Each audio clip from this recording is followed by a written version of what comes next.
11th के स्टूडेंटों को अब परेशान होने की कोई जरूरत नहीं, क्योंकि आज की इस वीडियो में मैं आपको वार्षिक परीक्षा के लिए राजनीति शास्त्र का पेपर बताने वाली हूँ। जी हाँ, सही सुना आपने। आप हम आज राजनीति शास्त्र का पेपर देखने वाले हैं, तो इसे आप अच्छे से देखिएगा और कंप्लीट करिएगा स्क्रीनशॉट के माध्यम से। तो देखिए, पहला प्रश्न होगा आपका।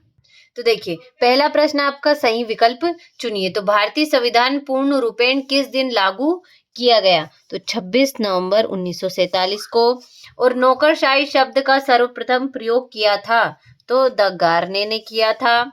राज्यसभा के सदस्यों का कार्यकाल कितने वर्ष होता है?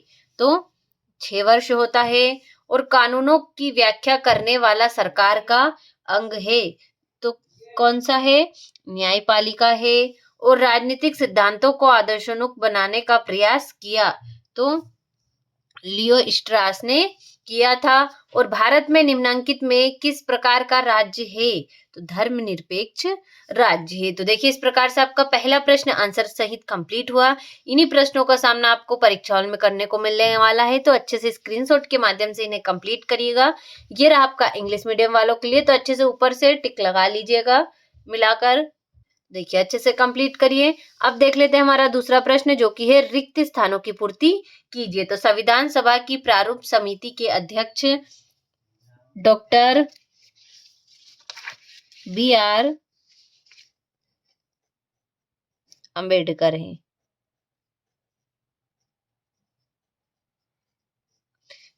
और दुनिया में संभवतः सबसे अधिक व्यापक अधिकार दक्षिण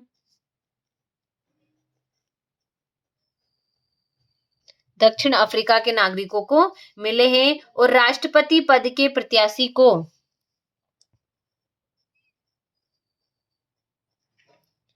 15,000 रुपए जमानता राशि जमा करनी पड़ती है। और भारत में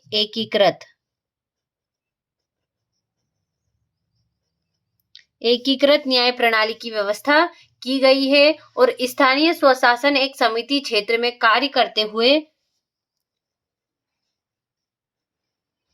हस्तांतरित शक्तियों का प्रयोग करता है। और ब्रिटिश सरकार के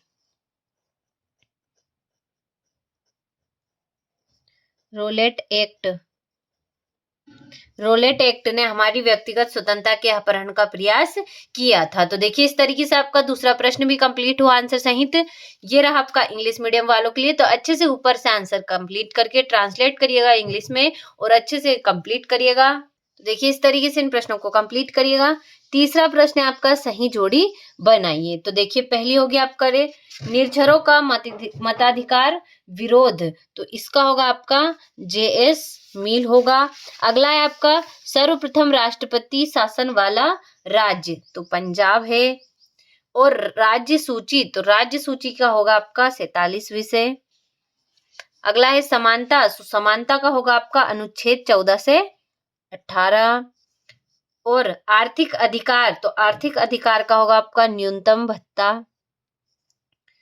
युद्ध, अकाल या प्राकृतिक आपदा से विस्थापित, तो इसका होगा आपका शरणार्थी।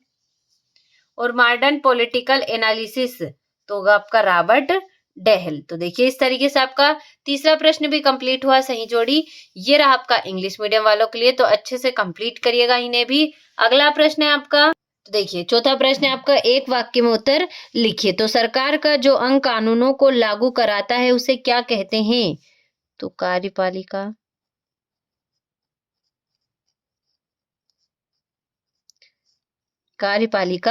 कहते हैं। और भारत की केंद्रीय व्यवस्थापिका को क्या कहा जाता है? तो भारतीय संसद।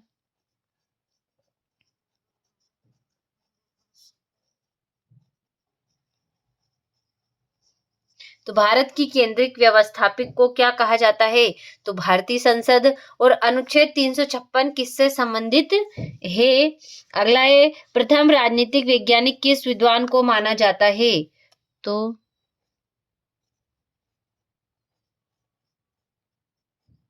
अरस्तु को माना जाता है। और ऑन लिबर्टी पुस्तक के लेखक कौन है? तो कौन होंगे? जे.एस. मील होंगे। और अगला है न्यून ऑन लिबर्टी पुस्तक के लेखक कौन है? तो जे.एस. मिल है। और न्यूनतम आवश्यकताओं की अवधारणा किस पंचवर्षीय योजना में लाई गई? तो 5वीं में। आगे भारत में कौन कौन से धर्म है? तो देखिए इस तरीके से आपका चौथा प्रश्न भी आंसर सहित कंप्लीट हुआ। इसे भी आप अच्छे से कंप्लीट करिएगा। ये रहा आपका इंग्लिश मीडियम वालों के लिए, तो अच्छे से कंप्लीट करें स्क्रीनशॉट के माध्यम से।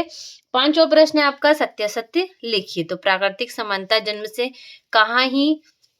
जन्म से ही प्राप्त होती है, तो ये आपका सत्य होगा।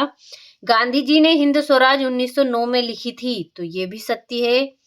और महिला पुरुष असमानता के चलने कन्या भ्रूण हत्या का पाप समाज में हुआ है, तो ये आपका असत्य होगा। और भारतीय संविधान में अवसरों की समानता नहीं है, असत्य। लोकतंत्र में अधिकारों का अधिक महत्व नहीं होता है, तो ये आपका सत्य होगा। और कर चुकाना नागरिक का प्रमुख कर्तव्य है, तो देखिए इस प्रकार से ये होगा आपका सत्य। तो देखिए इस तरीके से आपका 5वां प्रश्न भी कंप्लीट हुआ। ये रहा आपका इंग्लिश मीडियम वालों के लिए, तो अच्छे से स्क्रीनशॉट के माध्यम से कंप्लीट करिएगा। तो देखिए इस प्रकार से हो गया आपका छठा प्रश्न, संविधान सभा के ही सत्ताहीन होने के कोई 2 कारण लिखिए। 7वां हो गया।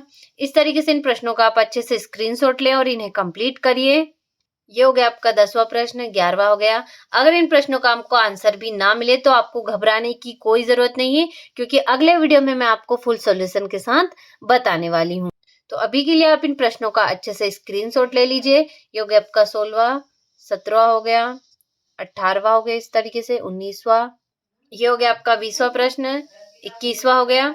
इस तरीके से इन प्रश्नों का आप अच्छे से स्क्रीनशॉट लें और इन्हें कंप्लीट करिए। हूबहू यही प्रश्न आपको परीक्षाओं में देखने को मिलने वाले हैं, तो बिना किसी डाउट के कंप्लीट करिएगा।